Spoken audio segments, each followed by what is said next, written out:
Hello दोस्तों, आइए आज हम जानते हैं त्रिकोणमिति। क्या होता है त्रिकोणमिति? तो पहले हम इसकी परिभाषा हल्का सा जान लेते हैं।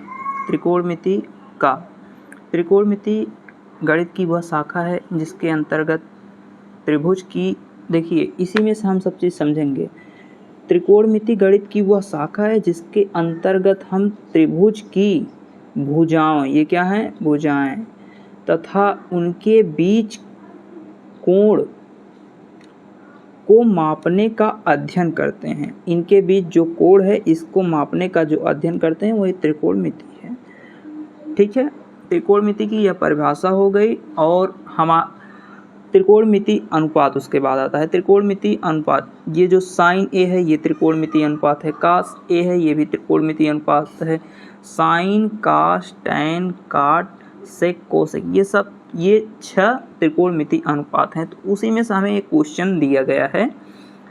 एनसीईआरटी का 8.1 का क्वेश्चन नंबर 1 है जिसको हम सॉल्व कर रहे हैं। तो देखिए दिया गया है त्रिभुज, एक त्रिभुज है जिसमें AB बराबर 24 सेंटीमीटर और BC बराबर 7 सेंटीमीटर दिया गया है। तो हमें क्या क्या ज्ञात करना है? साइन A बराबर ज्ञात करना है, कास A बराबर ज्ञात करना है, साइन C बराबर ज्ञात करना है, कास C बराबर ज्ञात करना है। तो सबसे पहले हम इसके जो देखिए, अगर यदि हमारा यहाँ पर एक अलग से हम त्रिभुज बना लेते हैं, आपको हम बता दें कि लंब क्या होता है, कर्ण क्या होता है, आधार क्या होता है। देखिए हमारा एक समकोण त्रिभुज होना चाहिए, उसमें समकोण की सम्मुख भुजा जो होती है वही कर्ण होती है। ठीक है, उसके बाद ये समकोण हो गई, तो ये दो जो होंगे न्यून कोण होंगे।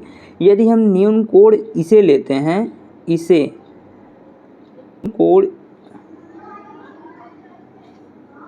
लेते हैं, देखिए ये समकोण है और ये न्यून कोण है। यदि न्यून कोण इसे लेते हैं तो यह हमारा लंब होगा और समकोण के सम्मुख भुजा हमारी कर्ण होगी और समकोण की संलग्न भुजा, न्यून कोण की संलग्न भुजा जो होगी वो हमारा आधार होगा। क्या होगा? आधार होगा। एक बार फिर समझ लेते हैं। समकोण की सम्मुख भुजा कर्ण होगी, न्यून कोण की सम्मुख भुजा लंब होगी, न्यून कोण के संलग्न भुजा जो होगी वह हमारा आधार होगा। ठीक है, तो ये सब आप जान चुके हैं। तो आइए हम जानते हैं इसे कैसे निकालेंगे। अब सबसे पहले हमें इस कर्ण को निकालने के लिए पाइथागोरस प्रमेय लगाना होगा। पाइथागोरस प्रमेय का सूत्र क्या होता है आइए जानते हैं। यहाँ पर हम लिखेंगे, उसका सूत्र होता है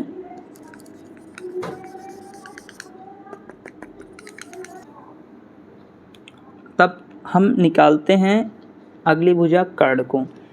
तो हम कैसे निकालेंगे? कर्ण स्क्वायर, पाइथागोरस प्रमेय हमारा क्या होता है? कर्ण स्क्वायर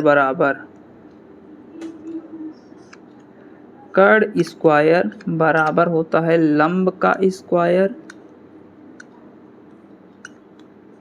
प्लस आधार का स्क्वायर। यहाँ आप देख लेंगे आधार का स्क्वायर। तो हम कर्ण को K से लिखेंगे, लंब को L से लिखेंगे, आधार को A से लिखेंगे। ठीक है, तो हमारा इसमें जो देखिए ये हमारा कर्ण है। ठीक, तो यहाँ क्या बोला है? साइन A निकालना है, तो हमारा न्यून कोण यहाँ से लिया जाएगा, तो न्यून कोण के सम्मुख भुजा जो होगी वो हमारा क्या हो जाएगा? लंब हो जाएगा। तो BC हमारा जो है लंब है, तो BC हमारा लंब है और ये जो AB है ये हमारा आधार है, क्योंकि न्यून कोण की संलग्न भुजा आधार होती है। ठीक है, और ये हमारा समकोण तो है ही। तो हम निकालते हैं कर्ण, जो कि हमें निकालना है। कर्ण बराबर कितना है? AC का स्क्वायर बराबर, अब हम लंब क्या है? BC, न्यून कोण की सम्मुख भुजा BC का स्क्वायर प्लस आधार न्यून कोण की संलग्न भुजा AB का स्क्वायर। ओके, उसके बाद देखते हैं AC का स्क्वायर बराबर BC बराबर आपका कितना दिया है 7, वो सेंटीमीटर में मैंने लिखा नहीं है, इसे हम यहाँ देख लेंगे 7, ठीक, स्क्वायर प्लस AB बराबर कितना है 24, इसका भी क्या स्क्वायर। तो यहाँ पर AC, ठीक है, तो यहाँ से 7 का स्क्वायर कितना होता है 49 प्लस 24 का कितना होता है 24 का हो जाएगा यहाँ पर 576। एलिमेंट्री मतलब। तो अब हम इन दोनों संख्याओं को जोड़ देंगे। AC स्क्वायर बराबर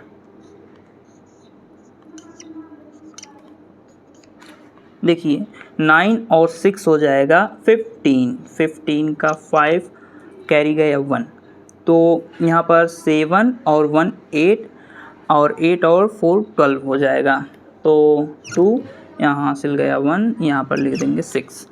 तो यहाँ पर देखिए यहाँ से AC बराबर हो जाएगा √625। अब इसका AC बराबर कितना आ जाएगा आपका 25, ये AC बराबर आ गया है, AC बराबर 25, AC बराबर हम 25 लिख देते हैं। उसके बाद साइन A हम इधर निकाल लेते हैं, ठीक है। साइन A बराबर साइन का जो होता है वो होता है लंब बटे कर्ण। आप सभी से कैसे याद रखेंगे, यहाँ पर हम साइन कास टैन काट इस अनुपात को कैसे समझेंगे। देखिए हम यहाँ पर एक ट्रिक लिख देते हैं, लाल बटे कक्का। तो हम साइन कास टैन काट कैसे समझेंगे, आइए जानते हैं। देखिए यहाँ पर हम इसे अलग कर देते हैं, तो यल से लंब हो जाएगा, के से कर्ण हो जाएगा, ए से आधार हो जाएगा, के से यहाँ ये यल है, के मत समझिएगा, इसे यल है, यहाँ से हम इसे मिटा के फिर से लिख देते हैं, बल्कि तो आप लोग ज़्यादा बेटर समझ पाएंगे, ये यल है। तो यहाँ देखिए अब यहाँ ये जो है ये साइन के लिए, ये जो किसके लिए साइन के लिए, साइन थीटा के लिए, साइन थीटा के लिए लंब बटे कर्ण, कॉस थीटा के लिए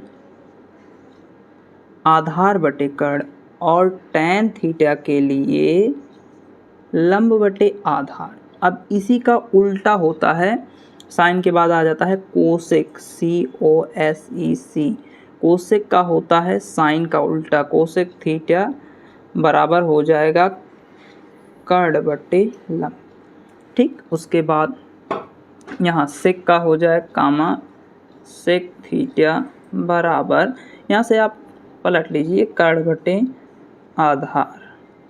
उसके बाद टैन थीटा बराबर, सॉरी कॉट थीटा बराबर, क्योंकि टैन यहाँ तो लिखा हुआ है, कॉट CO यहाँ मिटाते हैं इसे, कॉट थीटा बराबर होता है आधार बटे लंब, ठीक है। तो यहाँ पर साइन A बराबर होता है लंब बटे कर्ण। तो हम अपने त्रिभुज में देखते हैं लंब कर्ण आधार क्या है। तो थीटा के सामने जो है वो लंब है और न्यून कोण के सामने जो है वो लंब है और सम कोण के सामने जो है वो कर्ण है।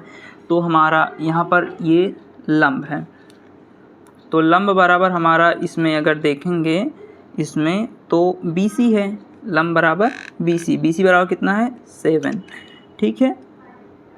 उसके बाद यहाँ पर आ जाएगा आधार, आधार बराबर कितना है 24, जो कि AB है, आधार AB है।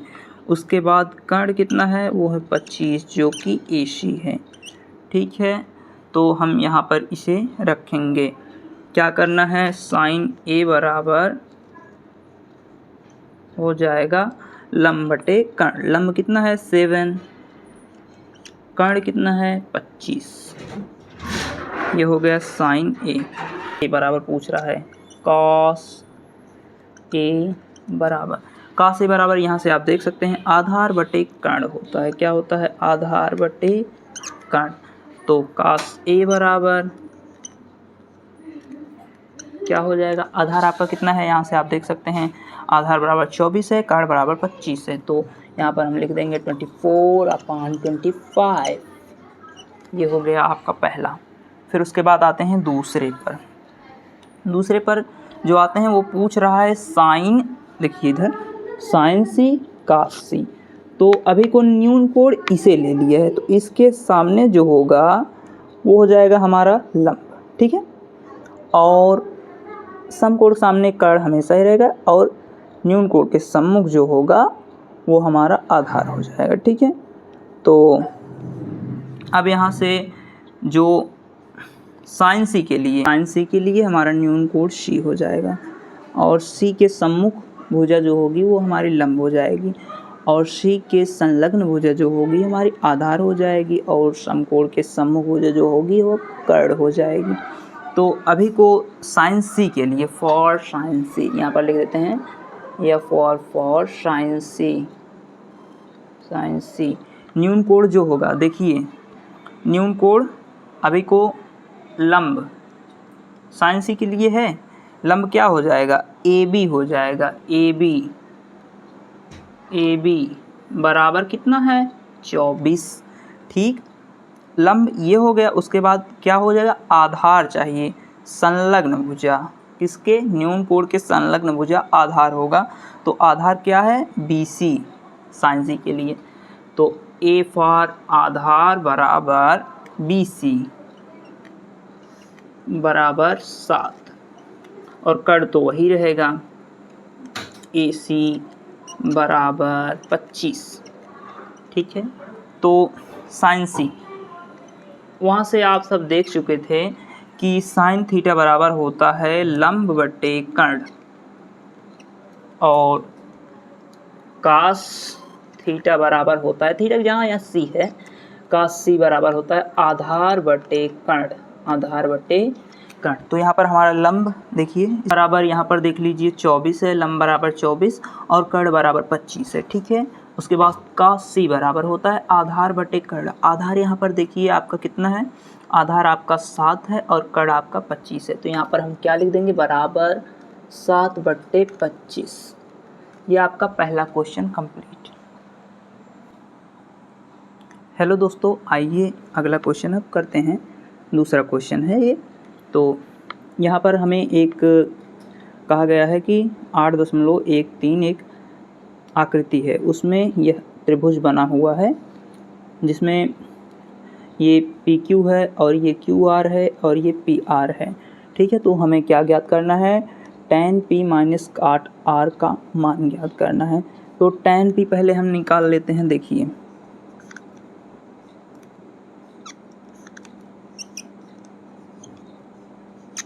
tan P, तो यहाँ से आप देखेंगे P, ये जो P है न्यून कोण अब इसे लिया जाएगा, क्योंकि P यहाँ पर दे दिया है। तो न्यून कोण के सामने वाली जो भुजा होगी वो हमारी क्या होगी? लंब होगी, और न्यून कोण के संलग्न भुजा जो होगी वो आधार होगी, समकोण के सामने भुजा कर्ण होगी। तो पाइथागोरस प्रमेय सबसे पहले इसमें लगाएंगे। तो पाइथागोरस प्रमेय से तो ये हमारा क्या हो जाएगा? लंब हो जाएगा, और ये आधार हो जाएगा, ये कर्ण हो जाएगा। तो लंब आप जानते ही हैं, कर्ण की स्क्वायर बराबर लंब की स्क्वायर प्लस आधार का स्क्वायर, यही पाइथागोरस प्रमेय है, ठीक है। तो कर्ण हमारा इसमें क्या हो जाएगा? 13। तो हम यहाँ रख देंगे कितना? सॉरी, हमें पूरा बेसिक से रखना होगा। कर्ण हमारा इसमें है PR का स्क्वायर बराबर, उसके बाद लंब क्या होगा? QR का स्क्वायर प्लस आधार क्या होगा? PQ का स्क्वायर।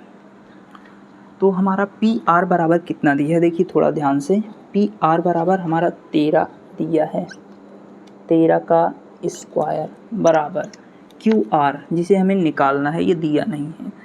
QR लिख देते हैं, QR का स्क्वायर प्लस पी क्यू बराबर कितना दिया है 12 का स्क्वायर, 13 के स्क्वायर 169 होता है, is equals to Q R का स्क्वायर 12 का 144 होता है। तो इधर प्लस है, 75 करेंगे तो इधर आके माइनस हो जाएगा, 169 minus 144 is equals to Q R का square.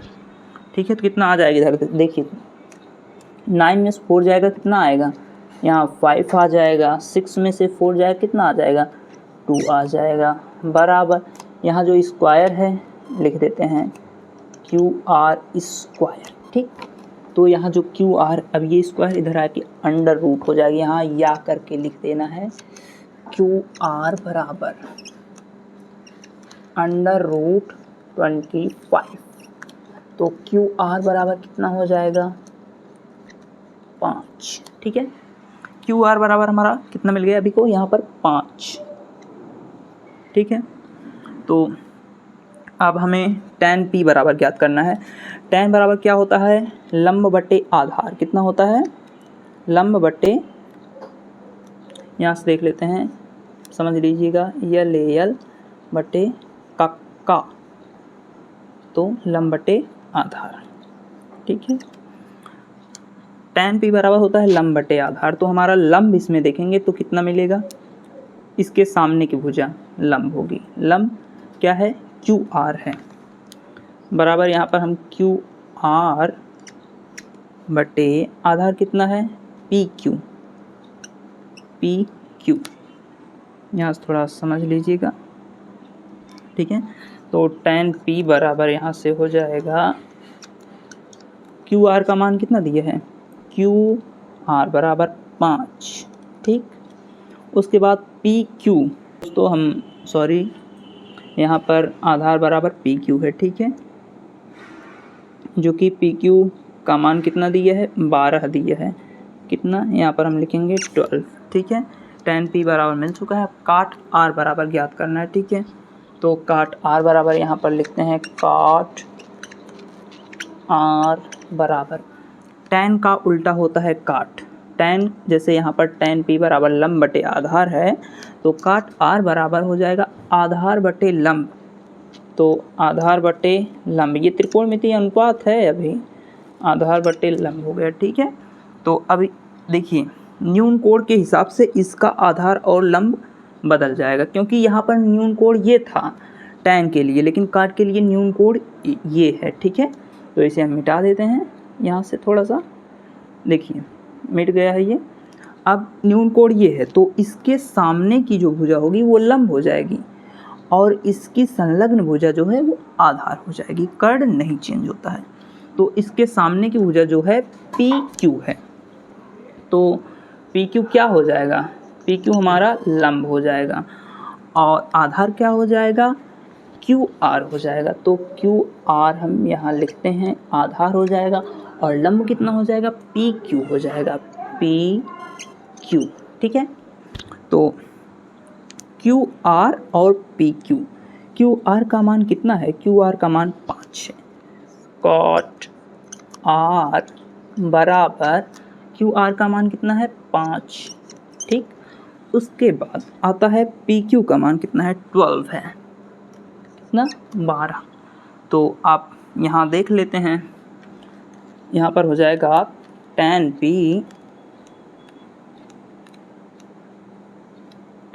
p minus cot R. tan p का मान कितना है 5/12। ठीक, काट r का मान कितना है 5/12। ठीक, ये दोनों सेम हैं, तो ये दोनों का मान 0 आ जाएगा, कितना आ जाएगा 0। It's okay.